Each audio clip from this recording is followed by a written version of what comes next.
60% of employees feel unnoticed by their management. 60%. Yeah, you heard that right. And here's what most leaders don't know: the brain processes loneliness the same way it processes a physical threat. Today's guest is going to make a case I think every leader needs to hear. Kindness isn't soft, it's biological. And we are running entire organizations like they were built for a species that doesn't exist. Hi, I'm Gino Degregori, and welcome to the Kind Leader Podcast. My guest today is Sally Mildren, CEO and Chief Strategist of Commonwealth Marketing and the founder of the Leadership Cafe. Sally's career started in unexpected place. She was a recreation therapist working with the people recovering from traumatic brain injuries. That experience changed the way she sees things. She brought that lens into healthcare, marketing, into senior leadership roles in nonprofit and Fortune 40 medical insurers. What makes Sally different isn't just her resume, it's that she builds marketing strategy on neuroscience, on how the human brain actually decides, trusts, and connects. And in her book, Leading Real People, she takes that same lens and aims it at the new middle managers, the ones who need it most and get the least support. Mhm. Sally, welcome to the Kind Leader Podcast. Thank you very much. Absolutely. Now that I share a little bit about your background, I'd love for you to tell the audience here who you are and what drives you. So, I have been a career marketing professional after therapy. I worked with traumatic brain injury and spinal cord injury and stroke, amputation, and the patients that I served in that role were remarkable humans. So amazing. And the point of recreation therapy was to try to get them as active and back engaged in life as they can. And it was such an honor to work with folks to with a spinal cord injury who were skiers and adventurers to learn to sit ski or to water ski anyway. And so I think that that kind of early foundation for me was the beginning of the leadership I have brought. I've not always done it right, though. I will be truthful. I've Mhm. not always done it right. And so for me, I'm a leader, I'm a mentor, I am a cheerleader and a believe the bright side kind of person. And we bring that and my nerdy neuroscience side into all the marketing strategy and work that we do with clients in nonprofit and in rural health. So that's who I Wow. am. Thank you, Sally. I appreciate it. And yeah, it's interesting. I feel like marketing is like it has a lot of psychology into it, right? Mhm. And understanding people, understanding how we think. So it's very important so we can potentially land the right message to connect with people, right? And I think Correct. from a kind leader perspective, that's also uh, the way I like to lead is understanding our people so we can provide them the same thing, the same resources or the support they need to be successful. So I appreciate your background and congrats on all your success there. So the first question that I have for you is, what does being a kind leader mean to you?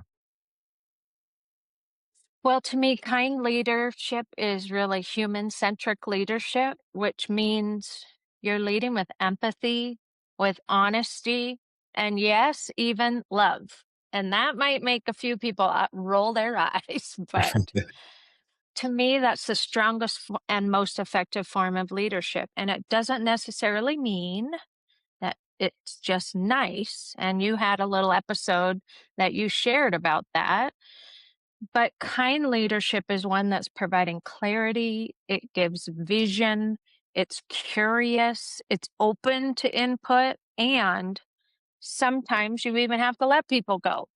But my belief about kind leadership is that clarity is kindness and empathy is what really makes that clarity come across in a way that will engage your team, your people, and your followers. Beautiful. Well said there, Sally. I mean, I'm Thank trying to you. write notes here to describe this because, empathy is very important, honesty, Mhm. and then love, and there's nothing wrong Yeah. with that word. I think, love needs to be, we're humans, right? And for Mhm. years and decades and maybe even centuries, like that could that be brought into the business world? And I never understood why, because we're hanging out with these folks for the longest, more than our our family, I feel like, right? And why not Right. bring that love into those conversations? Because we do care about these people. We do care. We want the best, at least in the organizations that I'm leading, I'm working with, right? And that's Mhm. what we're trying to change. So I do Right. appreciate your description, and I love what you said about clarity is kindness, right? Mhm. Because we can't expect people to read our minds and say, "Oh, Right. why isn't this person doing X, Y, and Z?" But where you're clear on that, sometimes Mhm. we're not. We're assuming that this person's got it, or assuming that this person understands what's there, right? Right. So I Right. really appreciate that the description, but let's tie it. Let's bring that into more the science behind it. So Okay. let's pull a thread on that. What are your thoughts on what's going on in our minds right now when people are trying to understand what kind leader really means, right? Mhm. Well, I think that first of all, fundamentally, our brain is designed for connection. We aren't just a box on an org chart or the title of a job description. And by the way, you would know, you could have three WordPress engineers and they are not all the same person. They don't all exactly match this clone of the job description. And so our brain is wired for connection. And you started with the comment about 60% of employees are lonely at Yeah. work. And there's even a bigger number than that of people who feel like their manager wouldn't even notice if they were gone. That is an appalling stat to me as a human because we're wired to want connection, to need connection. And when when we don't even feel seen or acknowledged, and particularly in this hybrid or remote or whatever situation you've got, it applies to people sitting in cubicles as well. But there is a biological, physiologic need to connect with others. And that is the very beginning foundation that is required. And then we've got to, that begins to be the platform for employee engagement, which we've all heard about forever. But the organizations where the leaders not only can provide clarity on what am I accountable to do? I mean, you've heard, maybe you have, I've heard people say, well, I didn't get a pink slip today, so that's Right. means I must be doing okay. Yeah. And in my heart, I'm like, that is such a sad way for your teams to live. They not only need to know what they're accountable for, but they need to have that clarity of what's expected. And then it begins to relax that threat. The Yeah. old brain that is wired to save us from the lion trying to attack in the day. Right. Now we don't have lions, but we don't want our amygdala and our brain always searching for where's that pink slip. It's that Yeah. same physiologic response, and that will affect engagement. So when we can provide vision, clarity, when we provide connection, even if it's just, hey, Gabe, how you doing today? Right. Right. That doesn't have to be a half-hour conversation. It just has to be, he knew my name. Right. Yes. And that floods your body and your brain with the same chemical reaction as being with somebody that you love or seeing your child or a little puppy or whatever. So there's no, this reaction is reserved for just this setting with people you love or time with grandma. Nope. It's the same function in your body when you get acknowledgement or connection or whatever that you're looking for. And that begins to settle our nervous system and helps us operate in a way that's more effective, more focused, more productive, and better, more collaboration among the team. Absolutely, and you hit the nail on the head, with the nervous system, right? A lot Mhm. of everybody, we're always on the go. A lot of Uh-huh. information, a lot of things. There's so many decisions, so Yeah. many more decisions that we have to make now than way before, right? And that takes a toll, right? And then if you're in that environment where you feel unseen, where you feel like, doesn't, my manager doesn't even pay attention or doesn't care, right? Mhm. Or even like to your point, like the pink slip, like I didn't get one today, so I'm Mhm. surviving, right? Yeah. That's such it starts with the mind, but it's also in the culture, right? What is the culture Mhm. that you are trying Right. to create in your organization, right? Whether Mhm. it's, starts at the leadership as well, but it also starts at the bottom too, as individuals need to, Mhm. um, not communicate, but provide the feedback, right, that is Mhm. needed. Mhm. Some people have more a stronger personality and they can communicate. Some people are more introverted and they're like, "Oh, I'm just gonna do my thing and that's Right. what I'm gonna do." But there's so many dynamics, right? Obviously, Mhm. it's not a very easy formula. Do this and you will get this, right? Right. Right. It's gonna vary by culture, by organizations, by Mhm. values that the organizations may or may not have, right? Uh, Mhm. but the psychology of that is like the survival state and understanding that Mhm. in providing that perspective is I think this is what allows us as leaders be more aware, be empathetic. Okay, what can I do, right, as a leader to be able to provide the right environment, the right places. Right. And I think that's where this idea of middle management are so vital. In fact, Gallup and Harvard Business Review and uh, so many studies, PricewaterhouseCooper, all of them have done studies on the impact of middle management in organizations. And I feel like it's missed. It's not invested in very heavily. I mean, you get the don't ever say this, do this. If they say this, come to HR. I mean, you get the compliance checklist in leadership training, but those supervisors or the floor managers or what team leaders, even if it's not an official capacity, maybe you're just this sprint leader for this specific project or something.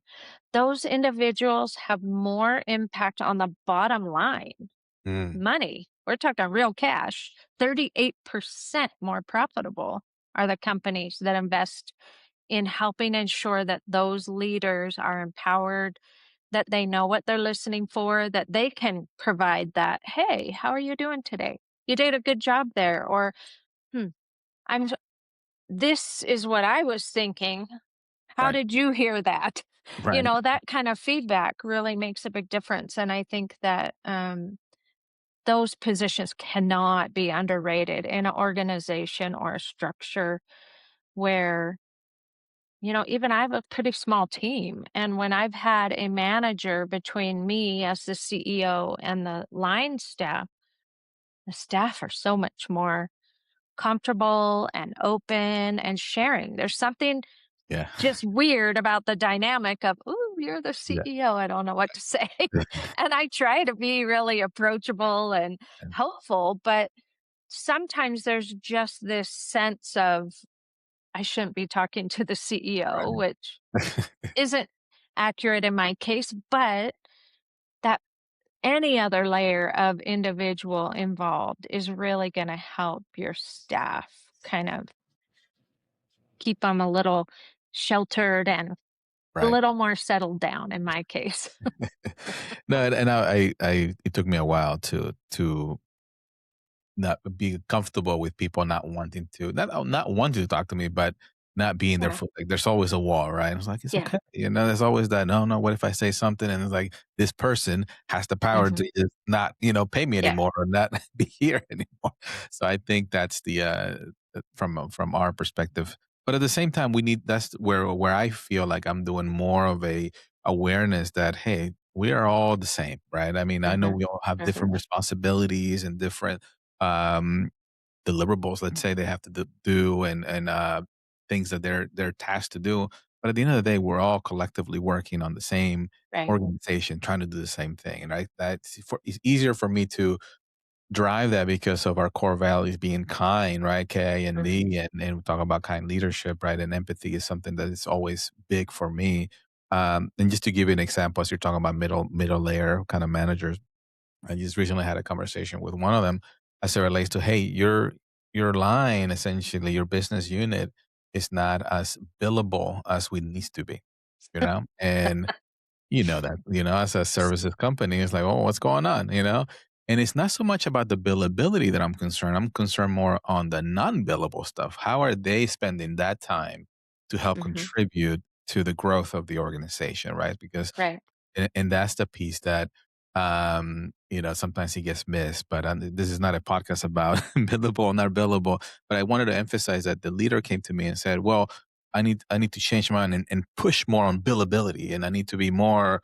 I said, "No, Mhm, I don't think we need to make people more uncomfortable, right? right. Or fear about their job. I think what we need to do is provide, them, uh be more empathetic and understand Mhm, why this is not happening, right? And sure, ask the same questions for ourselves. Okay, why are they not billable? How can we help? How can we serve them to have the right information in front of them so they can make the right decisions? Does that make sense? What I'm trying sure. to say? Just Yeah, tying into you yeah, what? and it's a emotionally intelligent conversation to have because a lot of leaders over focus on the KPIs or the OKRs or whatever you call them in your organization. And, I've been in healthcare organizations that were a Fortune 40 company. Yeah. And in a line of business that should be about humans and empathy, it was about the quarterly it was about the quarterly numbers. And it begins to skew things. And so I think that it's important that A, you have a focus on that. B, that there's a psychological safety, which is what's missing in a lot of organizations, and where that fear of leaders or fear of speaking up or whatever, there's not a psychological safety for employees. And actually, that has been indicted on a lot of employee surveys that they don't feel safe to speak Mhm. up and say, this isn't going to work. Right. And I invite every way, sideways, upside down, back, forth with my team. My frame of reference is one frame of reference. And I am not our Wow. entire target audience. Right. My team, who are largely millennials, are 70% of the leaders in organizations. So they're my target audience. I'd be smart as a CEO to pay attention to the things that trigger them or don't, or what they think, or their feedback, or whatever. And so I love that you're having that conversation with your folks. And I think that creating that space of safety where it's okay to Right. bring up stuff. I mean, there are a lot of organizations that were founded on that idea of mistakes are okay, or we have the Innovation Friday once a month where you get to just tinker and do whatever. I mean, there's a lot of organizations that build that into them, but not a lot in your space for sure. Right. I Yeah, mean, because everybody's focused on, hey, you gotta be billable, you got everything, and with AI and everything, there's so much pressure everywhere, right? I think going what you were saying about middle manager or just an organization, what do we need mhm, to do? What can we do, right? I think you referenced in your bio and in the previous conversation about Marcus Buchanan about the red thread.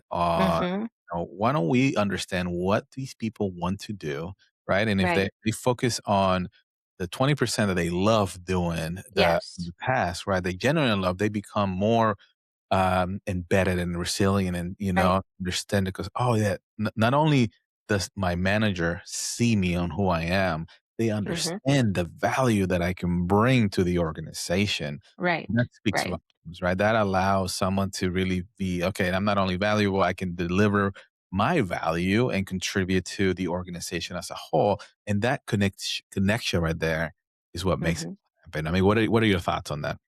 Yeah, I mean, the book you're referencing is Work and Love by Marcus Buckingham. And there's a study in there at Mayo Clinic, which is not just, you know, nothing. It's a pretty well-oiled machine of an Yeah, organization, and he also did a lot of studies. He worked for Accenture and Gallup and all kinds of other organizations for decades.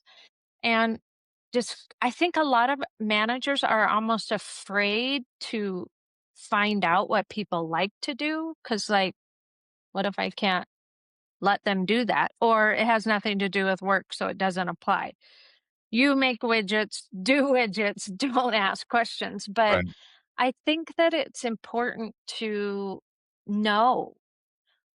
I ask my team, we have a little easy Google form survey that we use of, Right, are you a morning person or an evening person? How do you like to organize yourself? What things totally light you up? And right. that's important to know because the studies have shown that if an employee can do even 20% of their time in that task, they are 67% more resilient and more engaged at work, and their turnover drops, which is an enormous cost for a lot of organizations. And in today's world where employee engagement is so at risk and employees are lonely, and the younger workforce is wired differently in their priorities and what matters to them, this kind of approach is really, really important. Absolutely, and I think I haven't read the book, but just understanding what that means, Mhm. it's the connection and having those managers, true leaders, because we feel like even as the CEO, I mean, not to put you in the spot, but do you know everybody in your organization, their favorite color, and their birthdays, and that kind of stuff, right? You don't need to answer that. But for me, it's like I can truthfully say I don't, and I'm still Mhm. working through that, Mhm. making sure that, we not only just build a database to know this information, but be intentional about it, right? If you really believe as a Right. leader, not just a CEO or a C-level individual, but you as a middle manager listening to this conversation, it's like, what can you do with your team members? What's the one question Mhm. you could be asking on a weekly basis? Hey, even if she's like, not just how was the weekend or how's your family, Right. like truly understand but the work that you did this week, what was, what lit you up? What were you excited about, right? And then Mhm. start uncovering things, right? I mean, don't put me Mhm. in this project because I'll do it, but I'm not gonna give you my 1,000%. But if you put me in this project, man, I'm gonna give you 10,000 Right. of Right. my passion, my drive, right? Yeah. And some of the examples Marcus uses is housekeepers at Walt Disney World. Mm, There were some ladies who loved vacuuming because they could see exactly where they'd been and the impact they right. made. And as a woman who vacuums the house, I totally get that. I love seeing progress, Yep. easy progress. For the others, it was like folding the towels into a little animal for the kids to find, which incidentally was a violation of policy, which Mm, is a discussion for a whole nother time. But she would do it anyway because she knew it made a difference for the guest experience. And creating those little surprises for the young guests was something that made her absolutely love her house cleaning job. And I've worked in resorts before. I can tell you that is a hard job. And absolutely. there are not a lot of folks who want to do it. So Yep. to have that kind of passion and energy over something that sounds so mundane to most of the listeners is unthinkable. But for others, on our team, I found a gal absolutely adored administrating our online project management programs. Yeah, there you Okay, go. cool. Right. Cool, because Right. nobody else loves that. We just do Exactly. it. So it doesn't have to be, I only love Yeah, painting in purple. It can be something that maybe isn't something that I love. I don't mind speaking in front of people. Most of my team are like, never want the camera on me. So it's those kinds of things. Don't make it more than it needs to be. absolutely, absolutely. No, I love that, we were able to share and discuss what making sure that we're understanding our folks a little bit more deeper layer than just the Hmm. top layer. will help us drive more. But now let's talk a Right. little bit about the generational shift, right? Hmm. Because it's not just understanding our employees or understanding our team members deeper, but it's also understanding the generational aspect of that, right? Because Hmm. I think I'm in a Gen X. I made it just enough, right? And then you get the millennials, and then you have all the other Hmm. ones, right? And truly, I mean, the group, I mean, we can't generalize, but the group, they tend to have those tendencies. I think, the younger workers are Hmm. prioritizing meaning and recognition, right? Where Yes. previous generations were prioritizing security and routine, right? So, Yeah. what do you what do you think our approach as leaders, as a kind leader in organizations, should be incorporating that in our everyday task or thought process or decision making? Sure. That's a great question. I feel like when I became vice president at a Medicaid health insurer, I went from supervising 6 people to 100, and they ran the gamut, the whole age range. Some were brand new to the role. I was over a call center, which is also just awful work. God bless every call center person. If you don't believe that and you're over them, you need to find time on the phone. Um, and I think that experience really prepared me, but then also just all the study around leadership and human centricity and customer experience. I did a lot of work in employee engagement, and the thing without exception of every age was communication. That was a number one thing that every age group, I got handed the entire health plan, which was about 450 people, to fix the employee engagement on top of my marketing and customer experience work. Every single age group, without exception, better communication was what they wanted. So if Mhm. your listeners hear nothing else, as a leader, I think people are looking for, what am I accountable for? How's it going? Yeah. Even if it's not amazing, just tell me. So, and I'm the same way. If I don't have enough feedback, I don't need a trophy for everything. That's kind of a rude essentialization of every millennial or every Gen X or whatever. It's rude to just say everybody thinks they need a Right. trophy for everything. But I think that at very basic human dignity, kindness would say, does everybody have clarity on what the goals are? Your team, do they know what your revenue goal is? Right. Do they know what those numbers are? And if they can't look at that and go, "Ooh, we better get our billing up," then Exactly. that's a little bit of an indictment to the leadership. I'm not trying to put you on the spot, No, but no, yeah. that's the place that we as leaders need to be willing to do. Okay, this team is not producing enough revenue. What are they spending their time on? And why? Is that something that should be on their plate? Do we need a different resource? Do we have the wrong people in the wrong seat? I mean, those are all the questions that a kind leader is going to ask, recognizing that my role as a leader is to not just be in charge, but to help make sure you on my team have every opportunity to thrive. Yeah. And that's the bottom line. It starts with communication, it starts with that curiosity, and it starts with that understanding the needs of the organization. Doesn't mean the KPIs become unnecessary. That's a Yeah. fantasy land. Even for nonprofits that we serve, they got to make their budget. Yeah. So we have to be sure that the organization wins and the people doing it win. And I think that that's the first thing that they need to do is be able to communicate, to connect, make sure the team has what they need, that there's visibility to what we're all collectively on the hook for, Yeah. and then openness to, what am I missing?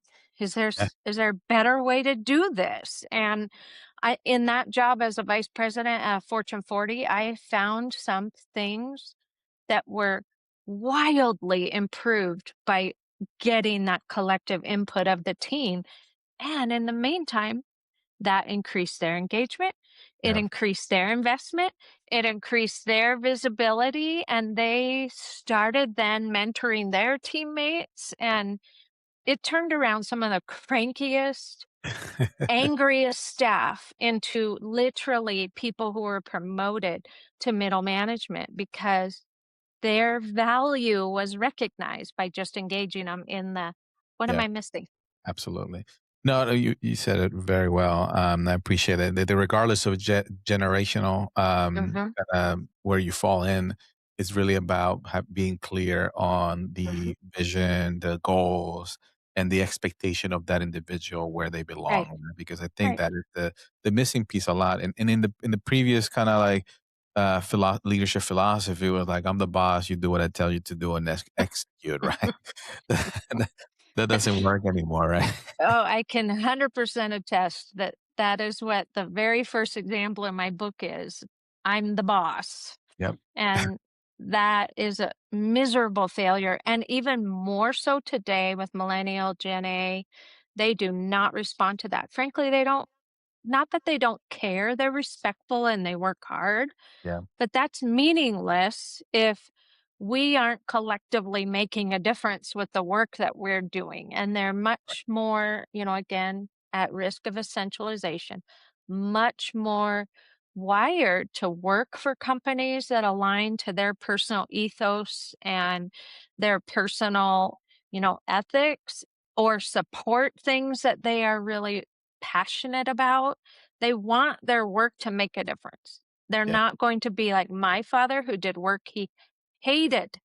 He loathed his life, Oh my gosh. retired, and then got sick and was in a nursing home within 3 years. It's Oh like my god. that is not the way for Uh, today's generation of employees, and I would sure hope it's not the way for anybody of any generation. no, yeah, yeah. No, I agree 100%. I mean, sometimes you gotta do what you need to do to Yes, support your family and those things, exactly.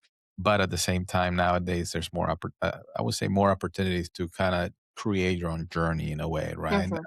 Yeah, And it's not as easy as said and done, but it's also right. you have more opportunity to do it. But circling back to, I mean, it's just closing the gap on the generational thing here is Mhm, we're not gonna get it right, right?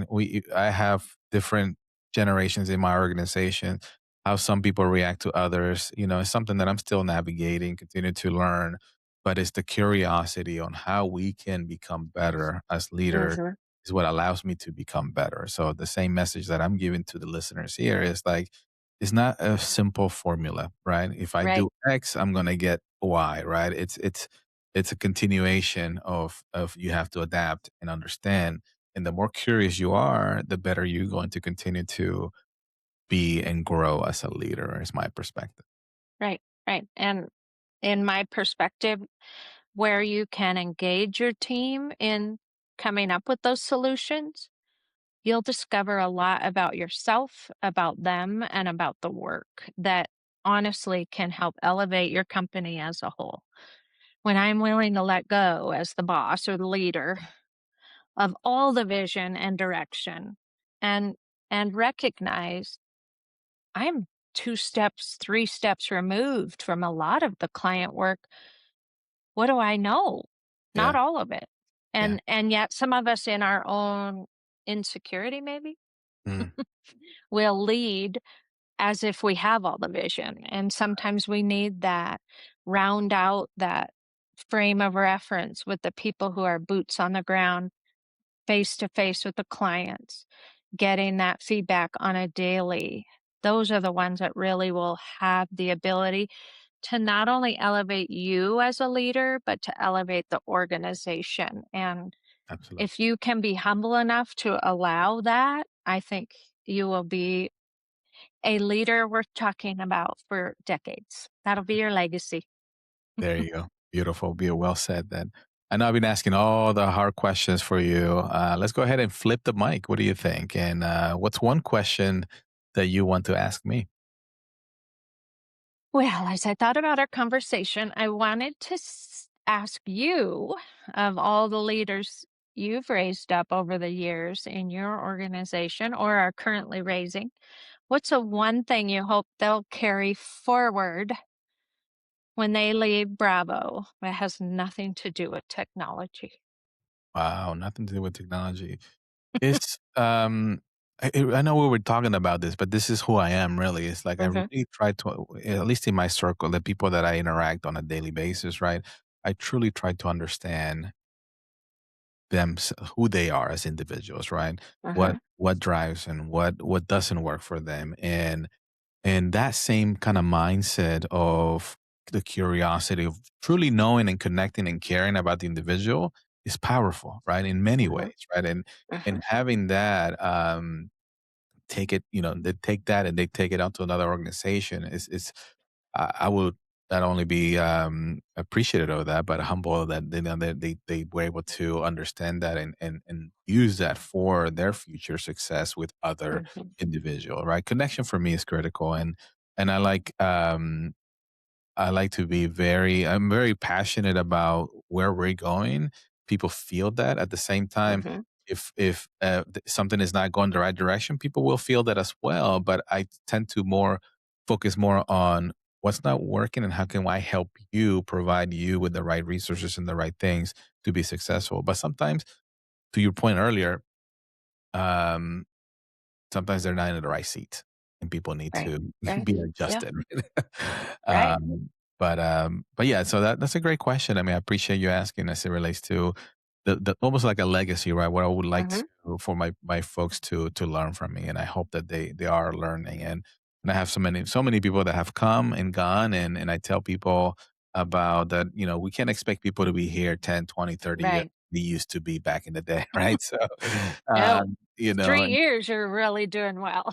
exactly, exactly. But but my hope is that they are enjoying and they not only have Mhm, a successful, experience with us, and they can take the good things and anything that negative that they learn as well, mhm, and take it to their next journey. So sure. appreciate it. Yeah, awesome. Awesome. Thanks for the questions there. Now let's go into some a quick kind of rapid fire questions that I Okay. have for you. Um, what's what in one word? Um, What happens in the brain when someone finally feels seen? Calms. Ooh, I like that. Mhm. Yeah. It's like, "Oh, I'm here. I'm noticed." Right? Yeah, I like that. You don't have to be like, in tension. So I like that very that much. threat response goes away, and now I can be at peace here. Mm. Nice. The first small thing every manager should do tomorrow morning. Look in the eyes of their employee. Doesn't have to be creepy, like deep Right. stares.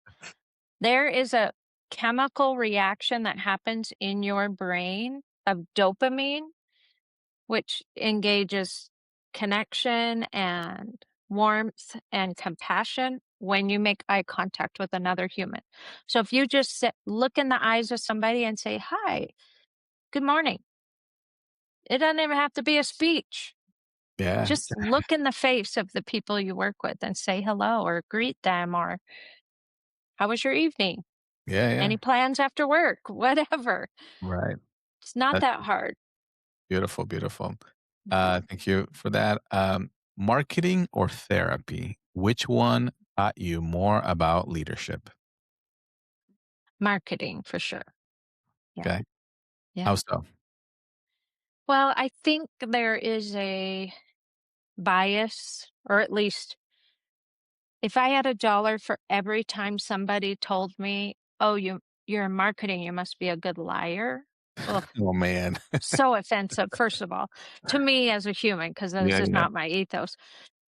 I think that there is always a challenge to keep the human in the middle of marketing. You have to make the money, you have to get the views or the clicks or the opens or the whatever. But the challenge to keep humans in the center of it and to not be an agency that just churns people and burns them out and works 24/7 and all weekend. There's nothing that important. I love what we do and I love the mission of our clients, but there's nothing that important that I need to call my team on a Sunday to say, "Oh my gosh, fix this." Right, No, right. it can wait till Monday. So for me, it's taught me a lot of humility and human centricity and Yeah, Just absolutely. honesty. Yeah, and then I would add to that, if you don't mind. I think it's also the Yeah. customers. Everybody's culture is Hmm. different. So when you're going into a Yeah. particular customers, how are they going to interact with your employees, with their culture, and that is also um, teaches you a lot. Taught me a lot into Yeah. how to navigate And that there's some that environment. aren't good for you.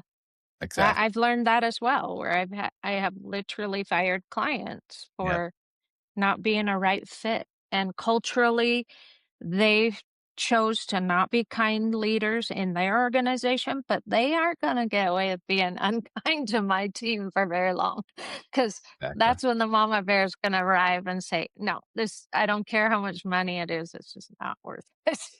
Exactly, and that's okay, and I follow the same philosophy. These people, money is not the number one thing, and I will walk away, all day long if they're Yeah, not following the same, um, culture that we're driving, right? I tell people right. by leading with kindness and having that culture, we're attracting, right, the right Hmm. people into the organization, whether they're Yeah, employees, whether they're partners, or even customers, right?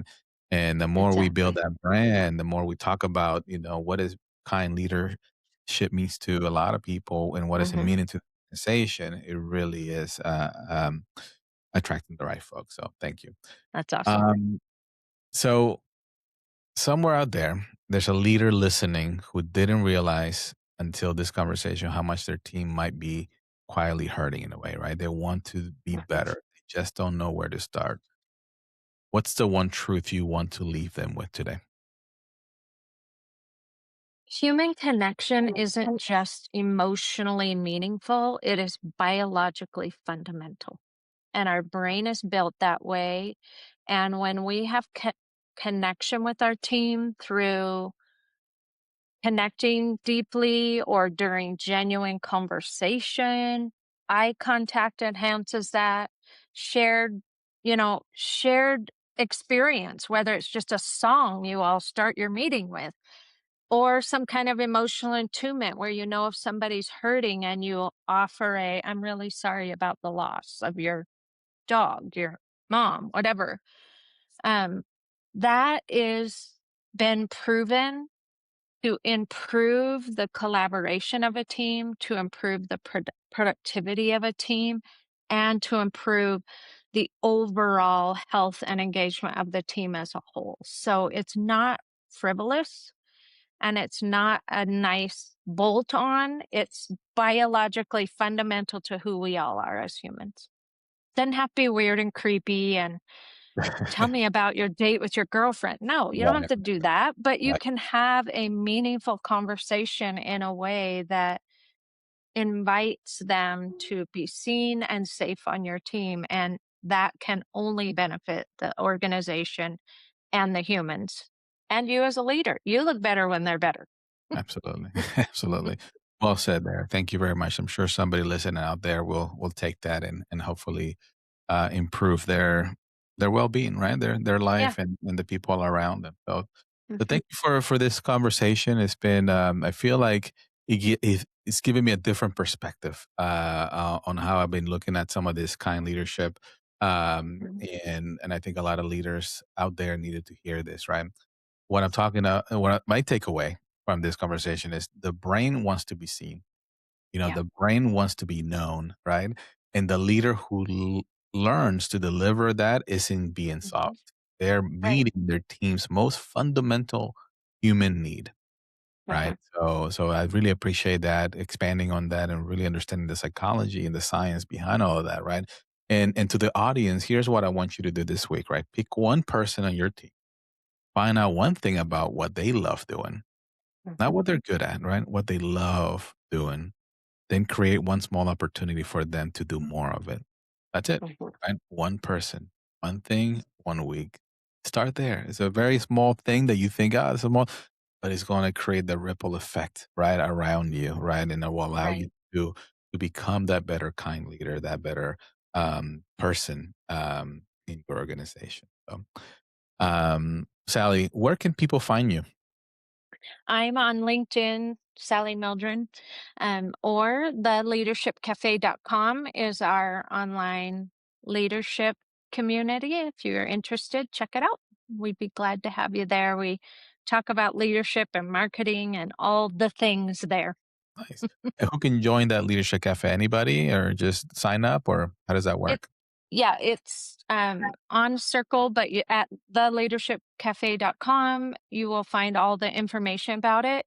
Um, The material is geared toward kind of smallish and solo teams, but it's really open to anybody, and we literally have people from all over the world who join us, in the Leadership Cafe and come for input or advice, and we've got resource libraries and trainings and all kinds of things, so it's relevant really to any marketer looking to grow, but Excellent. particularly targeted to a little bit smaller and solo teams. Thank you, thank you. I appreciate Mhm. that, and you definitely highly encourage that. I might take a peek at it and see if I can Yeah, do. join. Um, but thank you again for You're being, welcome. being part of the guest list here, and it's been, we're inching closer to episode 100. So very excited about Exciting. I've been working on this for about over 2 years now, or 2.5 years. So it's been quite the journey.